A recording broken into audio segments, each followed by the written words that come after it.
You are listening to the Time for Hemp Global Broadcasting Network.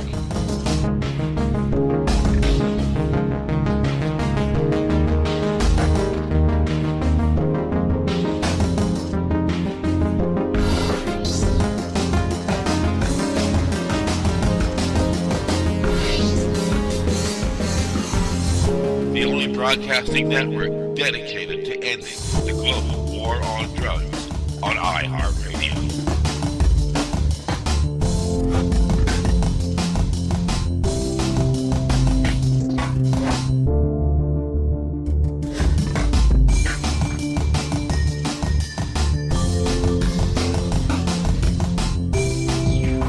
Please share us with your friends. Thank you for taking time for hemp. I'm your host, Casper Leitch. On the program today, we have Bob Hoban as our guest. He'll be joining Al Byrne and Al Graham, the two joint hosts on the big broadcast, and myself to discuss all the things that he's been doing lately and what he plans to be doing soon to help make this fantastic plant legal all around the world. And those of you who don't know Bob's work, well, you're in luck. Our Time for Hemp new correspondents of Mr. Bud Stoner and Miss Anita Morehigh have put together a short little introduction on Robert, and they worked really hard on it, and it was produced by Albie Inman, and the three of them put together a presentation on Bob's life and the things that he's been focused on to achieve in the near future with other governments around the world. So I think you'll find the introduction put together by Bud and Anita to be interesting. It's a short little thing at the top of the hour. And then after that plays, we'll be having Robert come on. And at the end of the broadcast, we got a surprise. Panto Banton will be doing a song called Legalize It. His voice is spectacular, and I think you'll like the tune. And you can find more of his work on YouTube and on iHeartRadio, which, by the way, we are now on iHeartRadio, and we're on iTunes, and we're on Spotify, as well as BitChute and Rumble and YouTube. We're trying to make it easy for this content to be found because that's the only way it's going to be heard. And the more people hear about it, the more people will understand all the wonderful things this plant can do and just how important it really is to take time for hemp. All right. Let's jump into another deep dive. Sounds good. This time we're looking at Bob Hoban. Okay. And, just from the intro material that we've got here, looks like this guy has been everywhere and done just about everything in cannabis. Yeah, he seems to have quite the resume. Yeah, so we're going off some excerpts from his website here. Okay. And he's advised over 30 countries on cannabis policy. Wow. He's been involved in leading businesses, all sorts of things. Yeah, it looks like he's been a busy guy. Yeah, so today, I think the question is, Yeah. what is it about Bob Hoban that makes him such a, a key player? Yeah, a key player in this industry. Yeah, definitely. I think that's the question we need to answer. For sure, for sure. So, one thing that really jumps out to me from looking at this material is just how much he emphasizes relationships and networks. Yeah, and that's something that we've seen in a lot of these deep dives. Exactly. Is that, these people who end up at the top of these different industries. They're the ones who can connect with people. It seems like they know everybody. Yeah, and it's not just about knowing people. It's about having those really strong relationships. Right, and there was a quote here that really jumped out. Okay. It says, Bob Hoban sits at the nexus of the world's largest commercial cannabis industry network. Ew. In part due to the tremendous value he places in relationships. And I can definitely see that in everything we're reading about him. Yeah. So why do you think networks are so important in this industry specifically? I mean, if you think about it, cannabis is such a new industry in a lot of ways. Absolutely. There's still so much uncertainty with laws and regulations. The science is still evolving so rapidly. All the time. It seems like having that network could give you a huge advantage. It's like a shortcut to getting things done. Right. So imagine you're Bob Hoban, and you need to close a deal in a new country. Okay. Let's say Germany. Okay. Instead of starting from scratch. Right. He can just call up his friend who's a top lawyer in Germany. Right, and get all the insights he needs. Exactly. Local knowledge, regulatory updates. It's got to be invaluable. Totally. And it's interesting, looking at his career trajectory, it seems like he really evolved along with the industry itself. That's a good point. Like he started out creating this whole field of cannabis attorneys. Right. But now it seems like he's transitioned more into this global deal maker role. Yeah, it makes sense when you think about the skills you need for both. Yeah. As a lawyer, you need that attention to detail, that focus on the letter of the law. Right. But as a deal maker, you have to be able to see the big picture, understand markets, assess risk. You got to bring people together. Exactly. And negotiate. It's a whole different skill set. Yeah. And so it seems like he's not just a lawyer who happens to know about cannabis. Mm-hmm. He's become a true expert in the whole industry. That's right. It says here that he's above all else a cannabis industry expert. And so that's kind of what I was wondering. I mean, what does that even mean? That's a good question. To be a cannabis expert in this kind of constantly changing landscape. It's not just about knowing the plant itself. Right. It's about understanding everything from cultivation and processing to retail marketing, the social impact. It's so multifaceted. Exactly. Yeah. You have to be able to connect the dots between all those different areas. And it seems like with his legal background, that probably gave him a good foundation. For sure. But to stay on top of everything, right, to be a real expert, you have to be constantly learning and adapting. Absolutely. Anticipating trends, staying ahead of the curve. And it seems like he's really trying to do that with his podcast, The Hoban Minute. Oh, yeah, I've heard of that one. Yeah, it's, he's trying to provide this global perspective on the cannabis market. I think it's a great idea. Yeah, what do you think about the impact that a podcast can have on an industry like this? I mean, podcasts are huge these days. It's such a direct way to share your ideas and reach a specific audience. Right. And, you've got investors, entrepreneurs, even policymakers tuning in to hear what Bob Hoban has to say. It's a way to shape the conversation. Yeah. To influence people's thinking. And it seems like people really respect his insights. Yeah. I mean, his website is full of these glowing testimonials, people praising his expertise, talking about his leadership in cannabis policy. I mean, testimonials like that. Right. They're so powerful, especially in an industry that's still facing, stigma and legal challenges. For sure. When you have respected figures vouching for you, it builds credibility. Right. It shows that you're someone worth listening to. Exactly. Yeah. So it seems like we've got this picture of Bob Hoban as a legal pioneer, global deal maker. Right. Someone who's deeply embedded in this world of cannabis. And not just embedded. Yeah. Actively shaping it. Yeah. And it all comes back to relationships. That seems to be the key. Oh. Yeah. He recognized early on that collaboration is crucial in this industry. Makes sense. So I guess the question for our listeners is, right, do you think the future of cannabis is going to be more about companies working together? Interesting. Or competing against each other? That is a good question. Something to think about. It'll be interesting to see how things play out. For sure. And if you're interested in hearing more from Bob Hoban himself, definitely, I recommend checking out his podcast, The Hoban Minute. Good idea. All right. Well, until next time, keep diving. See you then. Bye.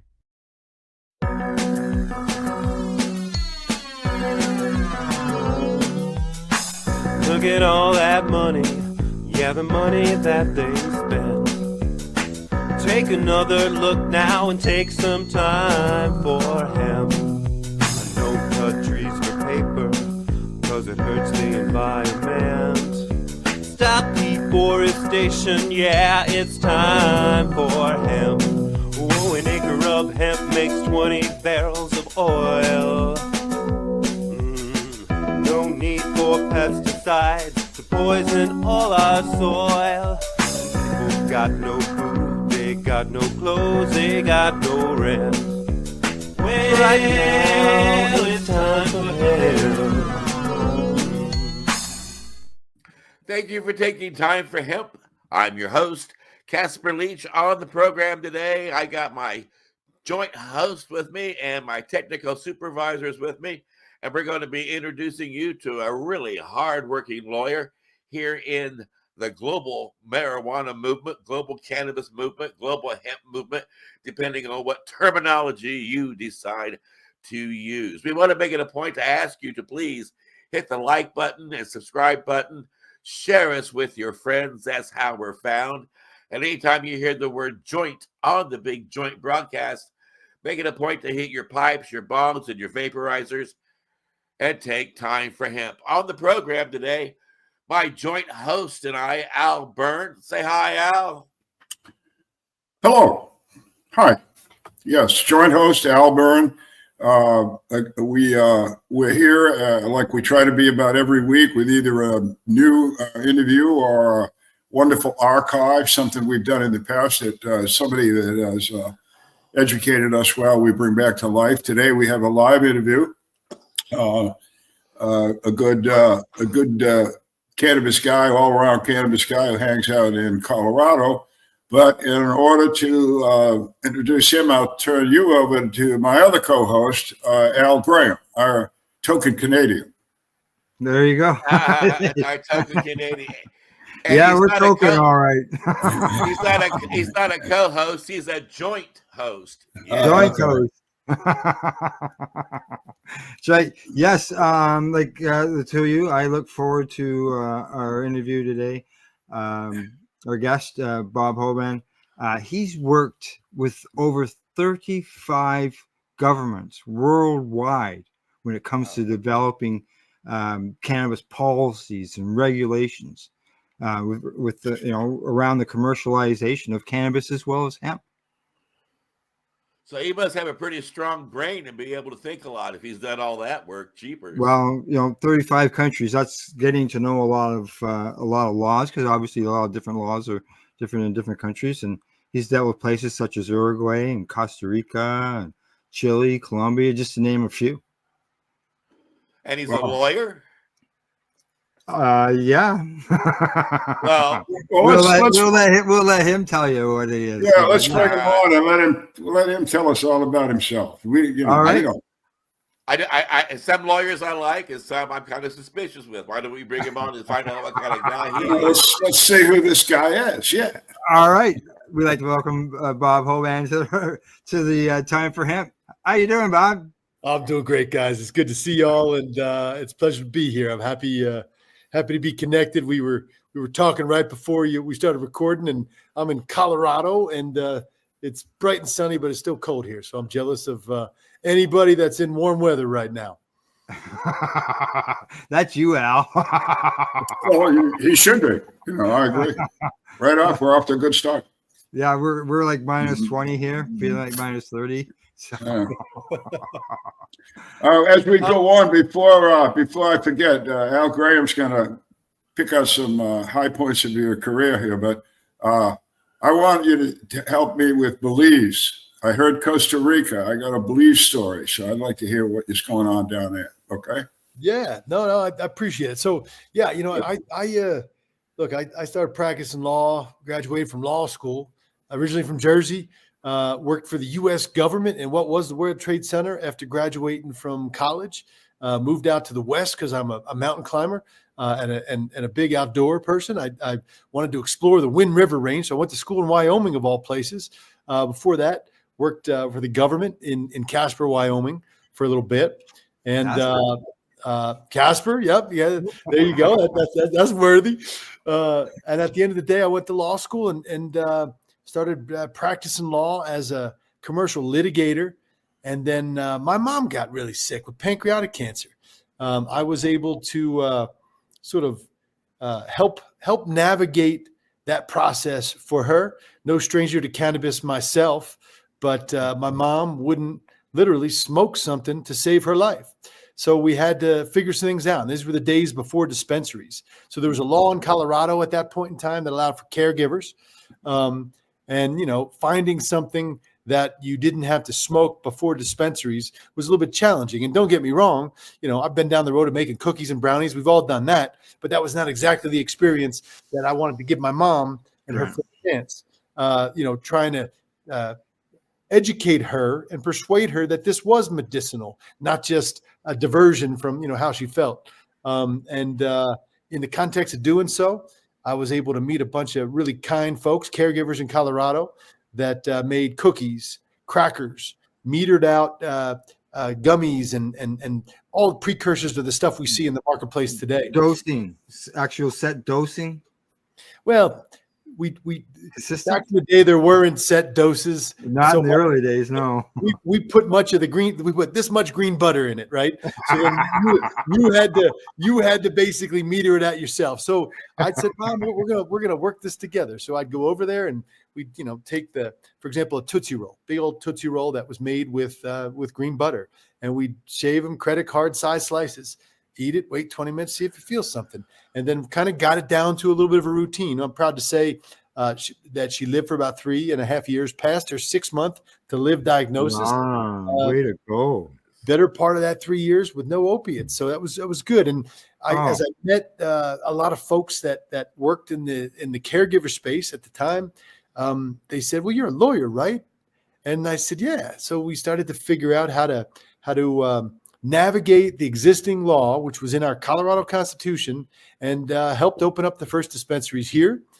And over time, build up a big old law firm over the country and around the world, and opened up dispensaries all over the world. Did policy advice all over the world, started the CBD sector. I did a lot of stuff in my career, but at the end of the day, I'm sitting here today. I stopped practicing law back in March of last year. So I'm retired as a lawyer, and I get to play in this industry that I helped create over the last, 15, 16 years. And I'm having a blast, and most of it's international. You sound like you're having a blast. Really, you do. Now that's interesting too, because I call myself a reluctant activist, because I wasn't looking to do this for a living, for a lifetime, and I bumped into Jack Hare, and he put me in charge of his office. And the next thing you know, I'm 30 years down the road doing this. When did you realize, what was it that made you just go, I really got to give my life to this. I've got to stop doing everything else. This is what I have to do. I've got to work on legalizing cannabis. What was that for you? I think part of it was I feel like my mom, in a way, that was sort of the impetus to do something with this, right? I was always my personal philosophy is, yes, legalize it, free the plant, so forth and so on. But I was never the activist guy. I was never out there at rallies and things like that. I was, personal consumption. That's always been my game. At the end of the day, it was kind of, I just saw an opportunity. I saw an opportunity because, I was a commercial lawyer. And what I saw was a bunch of criminal lawyers jumping into the different states in their regulated dispensary systems. And that's kind of, it doesn't really work. And that's not to say there's anything wrong with criminal defense lawyers. They're hardworking. I know some great ones. If I get in trouble or who I refer people to, I would go to them every single time. But they don't necessarily have the background and the skills to do what needed to be done when this became an industry. And, I always like to say that, what happened when a movement became an industry? Well, we see what happened. It's what happened over the last 15, 16 years. It changed everything. And it doesn't make a lot of people happy, but they needed guys like me that had experience to write contracts and to build businesses, not just keep people out of jail. You needed both. But if I may, Bob, I agree completely. And I got my own history with criminal defense lawyers. It's not pleasant. The thing that you brought to the table was very important. Commercialization of the product and doing it in some regulated fashion. But that also changed perception. I had a trouble at the beginning. The TV shows would always show some stoned out hippie doing something stupid. And I was working with people like you and your mother. And that was not what we're putting across. And I tried to explain this to the lawyers at Normal, for instance, drug defense guys, as you say, some excellent human beings. But it was just them showing up. It's got to be a crime if the criminal guy shows up. You showed up. Now, wait a minute. You had a different image. You had a different story. I applaud what you're doing. You were the kind of guys that when I started, I hoped would come up. And boy, you have. Please, I hate to interrupt you, but that's a compliment. I really think it's a big deal what you've done. I appreciate all that, and I'm part of that too. Is I saw that, right, and then this was 15, 16 years ago, I started to see cannabis conference here, cannabis conference there. And it wasn't just, let's go and all hang out and smoke. Yes, that was what we did. But the purpose of it was to talk about, hey, here's where you buy your lights. And you could sell your lights because you were selling them to a commercial enterprise. My point was there were all the different parts of the business that were coming together. And so I started going to those conferences and meeting people that wanted to open dispensaries, that had dispensaries that needed good counsel. And I met other lawyers in every city. And then something clicked one day on a plane. And I said, man, I know great people who are commercial grade lawyers who love the plant and really want to see this industry thrive. And I know them in every state. I said, why don't I tie it all together and build a firm around that? And so I did. And read some books and papers on how to create a national law firm without a lot of money as overhead.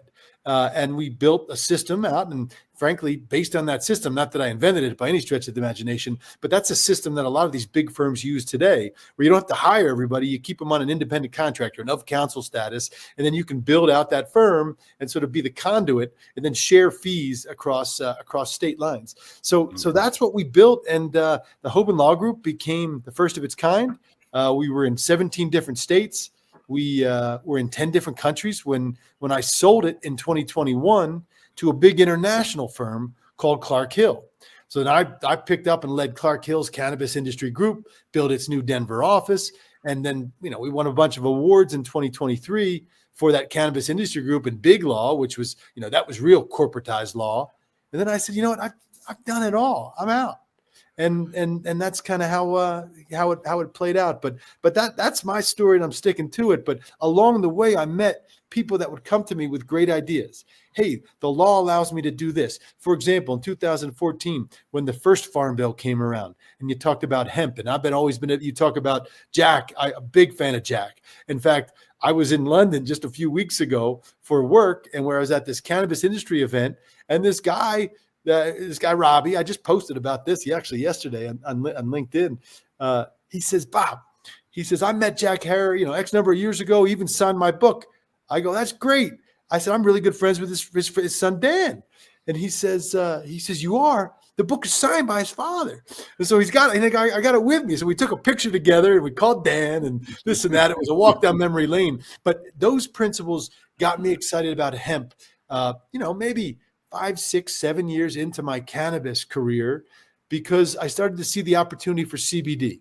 Yes, we believed in, all the 50,000 uses of hemp, but CBD, we cracked that open, sued the federal government, and then that became a thing literally overnight. Well, then let me jump in here for just a minute. I want to put this on videotape. I want to give you a videotape challenge, please, on behalf of Jack. We have someone in the White House who likes to give tariffs and is hell-bent on making certain that everything's made in America. And he did sign the Farm Bill as well. It would behoove our industry to have someone either from the Agricultural Department or the White House to jumpstart the hemp industry in this country, because as you know, we can make over 50,000 different products in our own backyard. And in a matter of one growing season, we can be employing half the nation on making hemp plastic, hemp creeks, hemp paper, hemp clothing, hemp whatever. And so you work with 36 different countries. I'm going to ask you to please work with this country,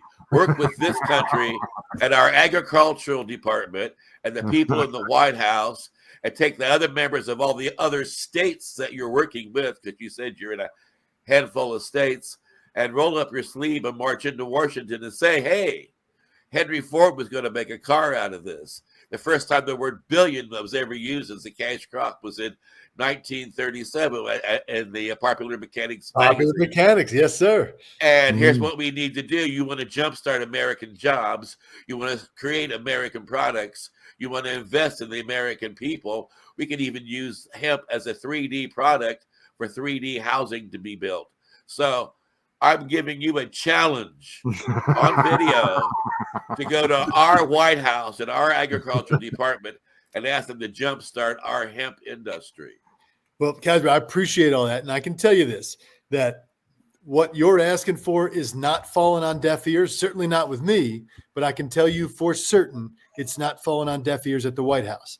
I have been involved in discussions. I'm involved in a trajectory that looks at hemp like the next petroleum. And I don't mean in the way you're thinking. What I mean by petroleum is petroleum became the basis for every single product in the world, from the things we put on our face to keep our skin clean, to the food we eat, to the plastic we drink our drink out of, to the cars we drive. You know, I'm preaching to the choir here.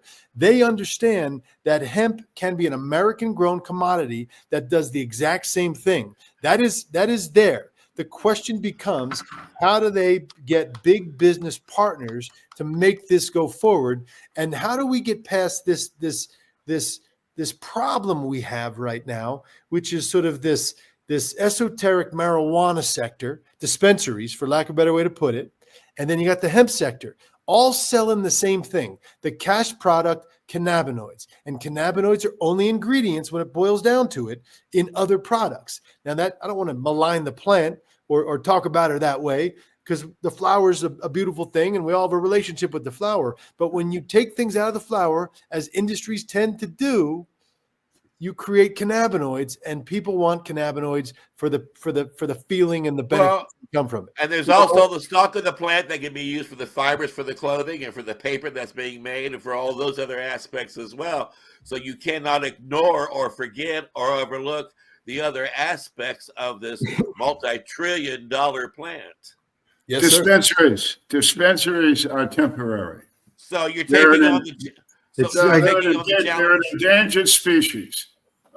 Just take, for instance, say, I mean, this is ridiculous to begin with. Say the Drug Enforcement Agency reschedules it to 3. I mean, let's take a bunch of cops and lawyers and have them decide the medical decision for a few 100 million people. It's fucking crazy. But anyway, let's say wait a minute. I want to jump in one more time, please. Robert, they're doing it in Canada. They're doing it in other countries. In Canada, it is a government-funded crop. It's a huge crop, and they use it for petroleum, and they use it for the CBDs, and they use it for the paper and the fiber. So Canada has been able to demonstrate how the industry can be jump-started and be a very, very vital crop. Go ahead, Al. I'm sorry.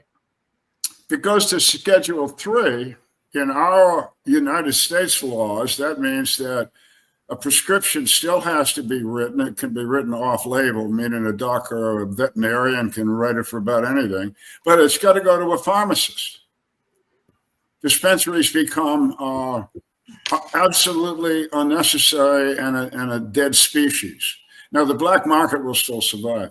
But anyway, let's go a little international.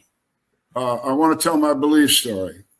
Way ahead of you. Back in I'll call it late 80s, I went to Belize and tried to get the Belizean government to grow hemp. And I was very well received. I spent a week down there. I went talked to literally everybody that was a head of anything, head of agriculture, the head doctor in the country, everybody. And they all agreed that it would be a good idea for Belize as a good economic agricultural crop and very easy to grow in that environment. They all wanted to do it, but we only do what Great Britain says. And Great Britain has said that cannabis is a bad deal. So even though we know as Belizeans it would be helpful to our country, we can't do it. Thanks for your time. So I'd be interested. That was, say, 1990. That's a long time ago. Has anything changed down there? Well, I can tell you, I was on a call just last week looking at a draft bill. I hate to say it's taken this long to come back around, but Belize is currently considering a bill that's very simple. We've got friends on the ground down there, and they're in the exact same place. Now, the problem, Al, is that when there's forward-thinking policymakers, maybe it's for an economic reason, maybe it's for social justice, maybe it's for just because philosophically it doesn't make sense to put a plant in a cage. Whatever the reason for it is, sometimes those things just don't cross the finish line. They lose momentum. So that's kind of what I figured out years ago. And that's why I started working internationally, is to try to help provide a little bit of that thrust to get over the finish line, to punch it into the end zone, so to speak. So we've got good friends on the ground in Belize doing things right now. And I'm, what do they call it? My Philadelphia Eagles in the Super Bowl, the tush push, they call it. Push the guys 1 yard forward, get them in the end zone. I'm right behind them trying to do that same thing for those folks on the ground. And I'm pretty optimistic because the whole region has converted. You talk about Costa Rica, you talk about Colombia, you talk about Panama, you talk about so many countries in that region, Mexico, that have legalized the plant in some form or fashion. It's just, to your point, sometimes they don't want to step out of line with whatever country that they're aligned with economically.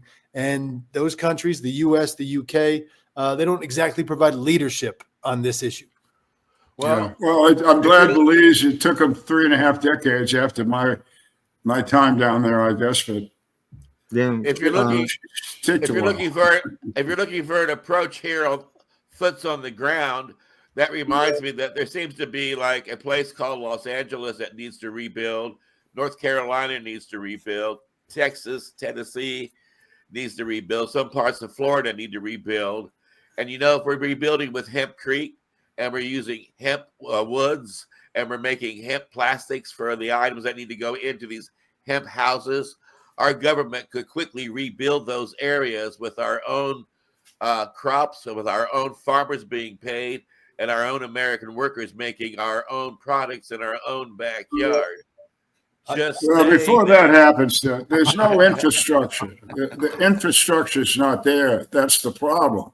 To take a raw agricultural crop, it's a plant, folks. To take a raw agricultural plant that's 12, 14 feet high, there's some work that has to be done to make it a usable product. And that takes a specific bunch of machines, very expensive to set up. I have a friend of mine that set one up in North Carolina, running very well, but it cost him $1 million to get going. Not an overwhelming amount of money, but hey, so anyway, of course, Casper's right. I mean, we could greatly reduce the amount of petroleum we use in the world if we shifted over to a natural oil like hemp. Yes, and one thing I'd like Bob to think about in your future talks with your, obviously, a lot of cohorts out there. And I keep harping on this, and someday I'll really get into it on this show. But the nutritional value of cannabis, both for human beings and animals, is extraordinary. With absolutely positive in every friggin' way is cannabis nutritional, both the plant leaves itself and the seeds and the oils, of course, that are produced. So I would say to you, as just as a guy doing this for a long time, that there's a couple of it took me 3 or 4 years to convince the drug policy people back 30 years ago to stop calling it marijuana and start calling it cannabis. Those were the experts that I had to, So we finally got the world to understand cannabis. They still don't understand, the politicians still don't understand in this country that cannabis is a plant. They think it's a drug. Yep. They don't know it's a plant. And so the emphasis that I would put on you is to have your folks, if you would, emphasize plant, think Department of Agriculture rather than Department of Homeland Security, and stress the nutrition of this plant for not only Americans and Canadians. All right, we'll let them have some food, but also the world. I mean, this is good stuff. So anyway, that would be. And you need to also remind them too that there was a time when people paid their taxes, and hemp is such a valuable crop. So if the people in D.C. want to talk money, honey, we can do that. You had the White House call me, and we'll get this on the road in a week. I think we're on the right track here, guys. No, Al, to your point, superfood through and through, omega-3s, protein, everything else. Those things are moving forward. It's just right now you need more you need more food grade seeds being produced to lower that price. Right now, we all go, I got hemp seeds over here. I put in my yogurt a couple days a week. But that bag cost me $14. That bag should cost $6.99. It doesn't cost $6.99 because there's just not enough material grown in the U.S. to satisfy that need right now. But let me talk for a minute about the infrastructure piece, because you talk about it. I will see your U.S. building material thing, and I'll raise you the Marshall Plan. What the heck do I mean by the Marshall Plan? You remember after the end of the World Wars, they rebuilt Europe. Called the Marshall Plan. It was how they invested all the countries in the world that were involved in the war, particularly the losing countries, had to advance a bunch of money to rebuild parts of Europe that were destroyed by the world wars.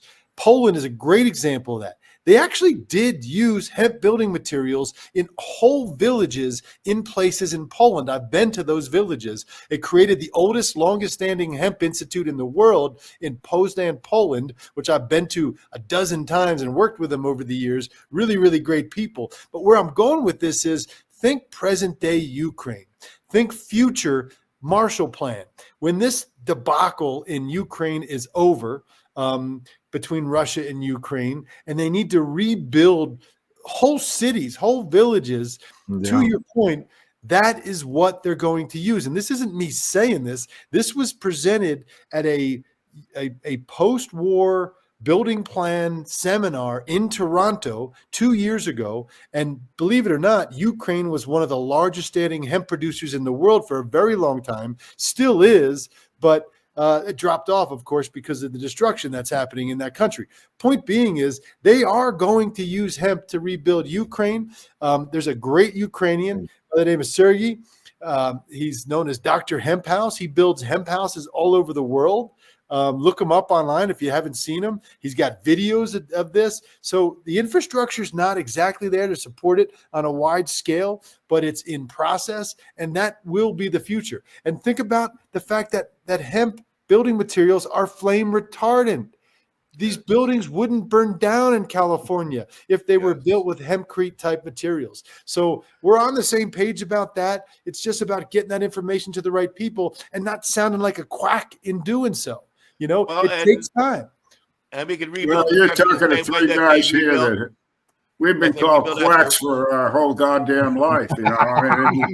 All of a sudden, after 38 years or something, damn, maybe that guy had a point, and it's like, it's friggin' crazy. Let me go to the United Nations and WHO and see if you can enlighten me. As I understand it, a couple of years ago in the summer, the United Nations and WHO both declared that cannabis was really not a bad thing at all and basically descheduled it.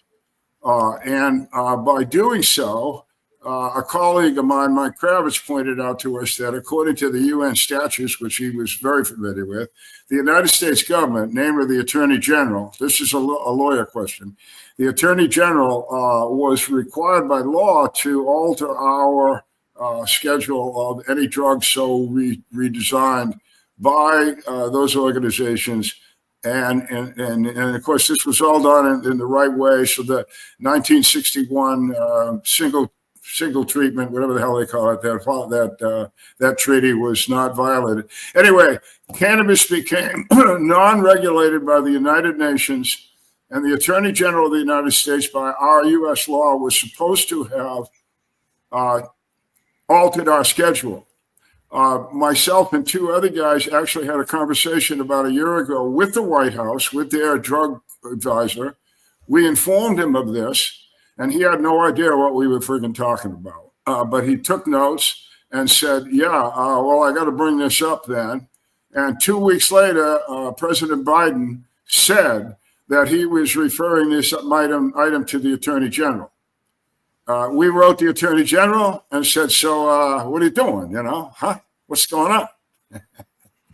No reply. Do you know anything about all this? Yeah, I do. By the way, Michael Kravitz is a good friend and someone I admire greatly. He's really pushed the envelope and has been a major point at the UN for years. Let's talk about that briefly without getting into the weeds. You had the 1960s. You had this sort of this putting cannabis in a box, putting all narcotics, frankly, in a box because of policies that were generated in the 30s. We can go down that road before we all know about Anslinger and how marijuana got vilified and called marijuana, frankly, because it wasn't referred to as marijuana before that. They used that term to make it sound worse than it really was. So at the end of the day, the UN Single Convention, all the nations that signed that, led by the U.S., had to agree to put all of these narcotics in a box, including marijuana, and put it in the highest, most restricted category. So we've been dealing with that for years. And when you're talking about an international body, things don't move quickly. So in 2020, November of 2020, in the midst of COVID, because it was already in the works, the U.S. came out and said it supported two things that were very important. This was major policy change that people don't talk about at the UN. And Michael Kravitz was intimately involved in a lot of this stuff, by the way, to his credit. First of all, they began to recognize medical cannabis for the first time in UN history. They created a new category and recategorized it to recognize medical cannabis. So we're talking about high THC cannabis. But this is the other important part. They recognized that industrial hemp was not subject to United Nations controls and the UN Convention. And they expressly said that even compounds like CBD at the time were not subject to UN controls because they were derived from something that wasn't from UN controls. Now, this is information that you really got to get into the weeds about. A lot of people don't know these things, so it really hasn't made that much of an impact going forward. But those things have changed, and here we are today where the United Nations, they come up in March. In March, there's a hearing in Vienna in front of the UN, the Committee on Narcotic Drugs, and they're going to start to consider the implementation of these things that were adopted years ago. Now, I'm proud to say that I've presented in front of the United Nations on 2 occasions, but I'm also a professor at UNLV right now in their first of its kind Cannabis Policy Institute. So I'm working on a study at UNLV where we're looking at the data of converting the black market, the illicit market, to the commercial market. It didn't work in the US. It didn't work in Canada. Really hasn't worked really anywhere. No. But I work in Morocco right now, the Kingdom of Morocco, and it's working there. And it's the largest cannabis supplier in the world, has been for a very, very long time. That's where it's working. That's what we're studying. So when this study is done, we're going to show that forward-thinking policies of commercialization, which makes some people cringe, but commercialization of the plant does create cultural and social change, gives people a chance to join society and do things legally, and also converts that illicit market over to the commercial market. And I've got a standing invitation to present that finding to the UN because they don't believe it's true. And if that would be a major cornerstone for further UN policy reform going forward. So as you can see, I kind of got myself in the middle of a whole bunch of different things over the last 16 years because I've worked tirelessly and I love this stuff. But those are the things that are happening.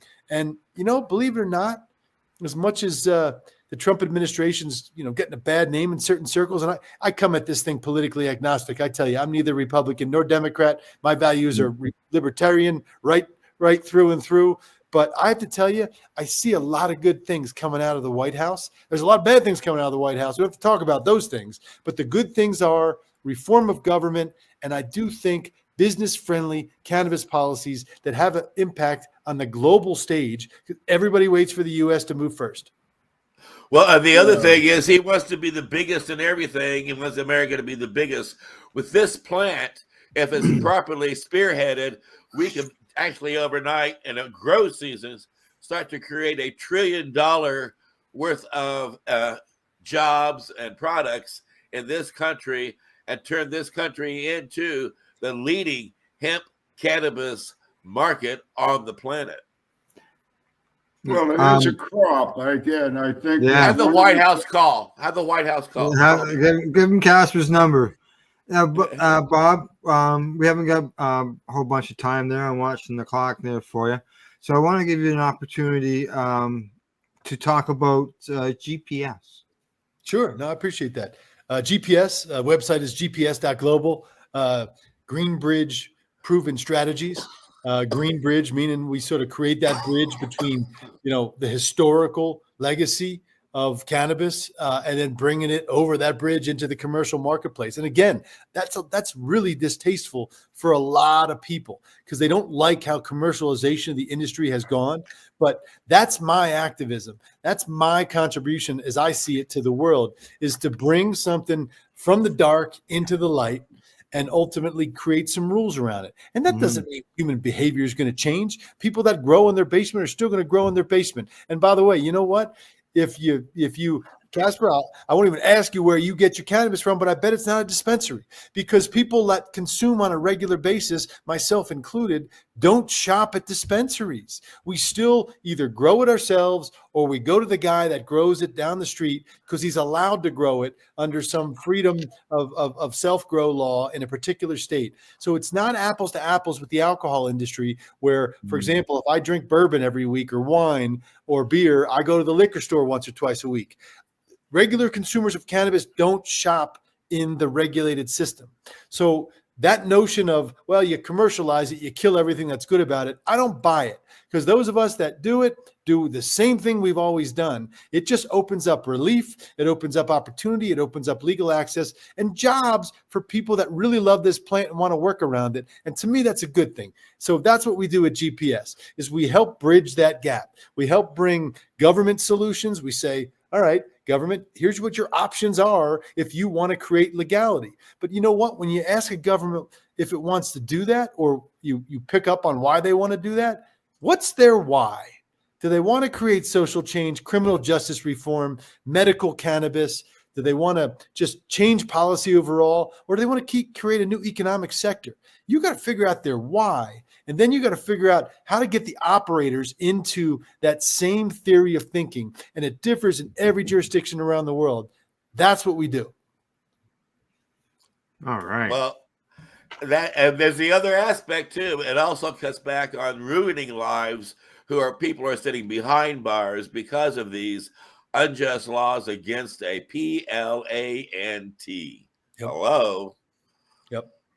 Oh, Yeah. for you Gen Zers, that was plant. For you Gen Zers, you have to look it up on Wikipedia. Anyway. Yeah. I want to thank you for being a guest on our big broadcast today, for enlightening us as to what is happening on the front of the cannabis hemp markets. And we do cheer you on and wish you the most success at every turn. And I want to wish you a chance to come back in the future and let us know how things are progressing. I'd be happy to come back, guys. It's really been a pleasure. I feel like I've known y'all for a long time, and we're just sitting around BSing, and I'd love to do it again. So keep me in mind. Please reach out, and hopefully I can give you an update on some other cool international happenstances. And hopefully the next time we can say, and look what the White House did. Yes. Yeah, let's hope it's federal. Let's hope it's federal. The example of a crazy situation in the news the other day was a fellow from British Columbia. He was bringing in cannabis equipment, like or processing equipment for cannabis, and the border basically apprehended the guy and told him that he's no longer allowed back in the U.S. Yep. And you just let number 47 know that call me and we'll figure it out. Seriously. All right. And Al Byrne, you've also got a book that you've done too, right? Yes. And I would recommend, Bob, that you think about writing a book. Mine is right there on the screen. It's about a year old now, for country and cannabis. And basically, I think that says what it's about. It's a history of me and being in the military for 24 years, and that interface while in the military with cannabis, and then my advocacy or educational effort, I'd like to say, after that, from joining up with Normal in the mid-'80s, running Normal, starting Patients Out of Time, really opening up the conversation of medical cannabis in the United States, the world, now to the UN, just as Jack and Casper did for hemp. We were all cohorts doing our different little thing at the same time. And I'll point out to defense attorneys. Back in that day, it's a long story, but we normally went three ways at my direction. It went legal, stayed legal. It went to hemp, it went to medicine. And we explained to the lawyers that wanted the legal part of it to be a bigger deal than anything else, that, it wasn't working. and here we are 35 years later. Now hemp is the real thing. We're talking about it. It's going to get bigger and badder, and that's good.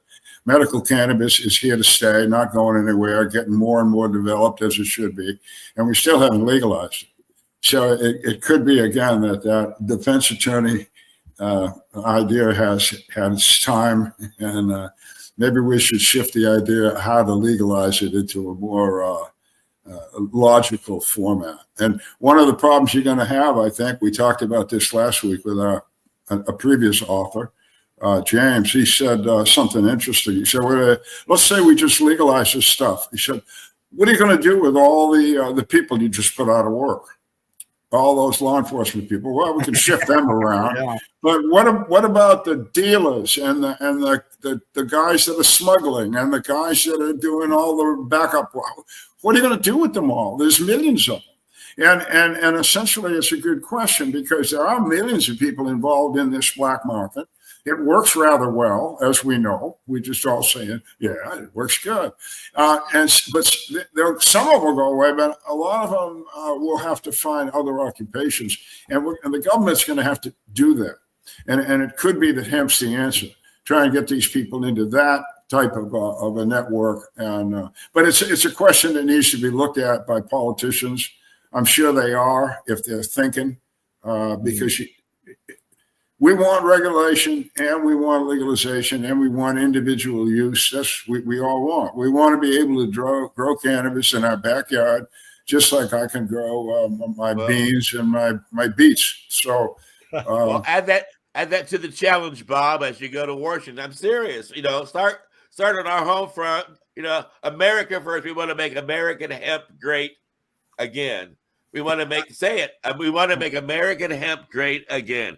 Now, Graham, I know you got a Canadian hemp that's great. You want to let people know what you're doing there about Pace Radio? Oh, yeah, Pace Radio. Yeah, we're doing broadcasting on cannabis as well as psychedelics. Every day of the week, we've got a broadcast going out, whether it's Monday or Sunday or Saturday.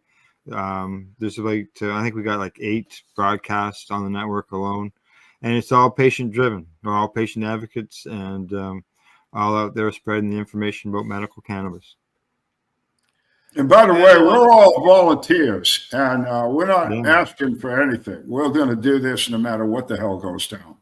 But if you want to send Pace Radio $100, you want to send Casper $100, it'd help. We don't want anything, but if you want to do something useful, there's a couple of ideas. We are changing the way we're broadcasting. We're using AI now. We're bringing the dead back to life with animated programming, and come a long way since the radio days. Bob, by the way, is live. It's really him. Yeah. Yes, tonight it is, but I have a large archive. Yeah. I'm keeping the time watch on the time here for Bob. Bob's got something he's got to deal with here, guys. So all right, we'll let you go. That time. So, let me wrap it up then and say thank you out there for tuning in and listening to all of us talk about how important it is to take time for hemp. I want Bob to tell us where everybody can find his website.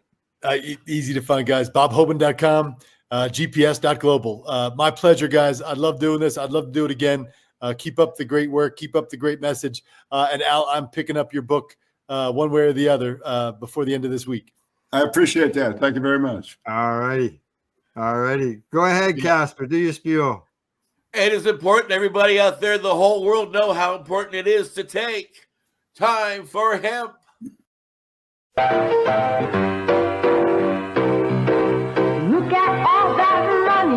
The money that they spend.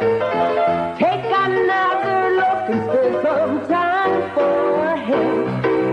Don't cut trees for paper, cause it hurts the environment. Stop deforestation. planting, yes, it's time for hemp. Whoa, an acre of hemp makes 20 bales of oil. No need for pesticides to poison all our soil. People got no food, they got no clothes, they got no rent.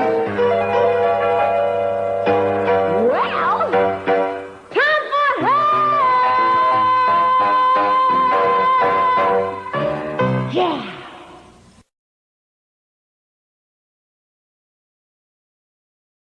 I think we've all been misled. I think we've all been misled. I think we've all been misled. And I've apologized for my own role in misleading people as well. It has medical value, and that's part of the reason I changed my own mind on this. Letter to the president. Letter to the president. Letter to the president. Letter to the president. Me send a letter to the residents of the president. A stamp on the front saying very urgent. The message inside went something like legalize it. Sensimilla is a herb that grows naturally, just like any other plant or tree. Natural as the birds, natural as the bees, and just like them sensi are to be free to be grown anywhere that we please, in the city, in the town, in the country, in the hills and in the valley. Sensi should be there for everyone to see. Me send a letter to the residents of the president. A stamp on the front saying very urgent. The message inside went something like legalize it. Sensimilla to call sensi a drug is very absurd. It should be known as a natural herb. So much diseases sensi has cured. That's why doctors use it around the world for glaucoma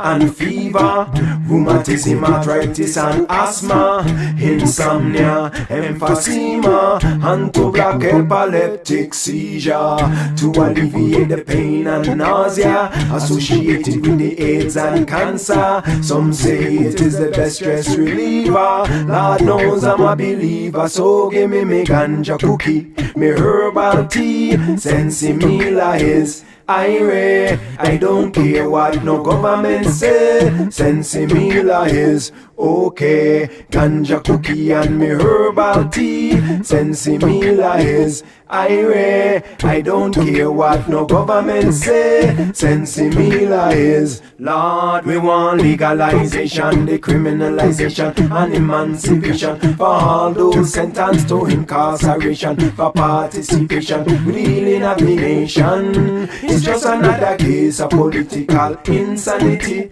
abusing the rights of humanity. But we should plant a seed of the sweet that we need to avoid an ecological calamity. We can use it for paper to save some trees, use it for fuel to save some seas, use it for medicine to help fight disease, and use it for food when we're hungry. So give me ganja cookie, me herbal tea. Sensimilla is I don't care what no government say. Sensimilla is okay. Ganja cookie and me herbal tea. Sensimilla is I don't care what no government say.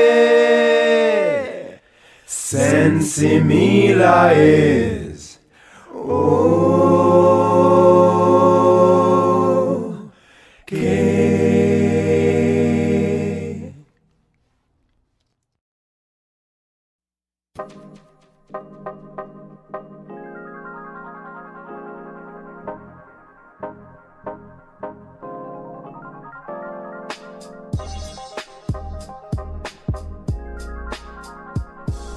You are listening to the Time for Hemp Global Broadcasting Network.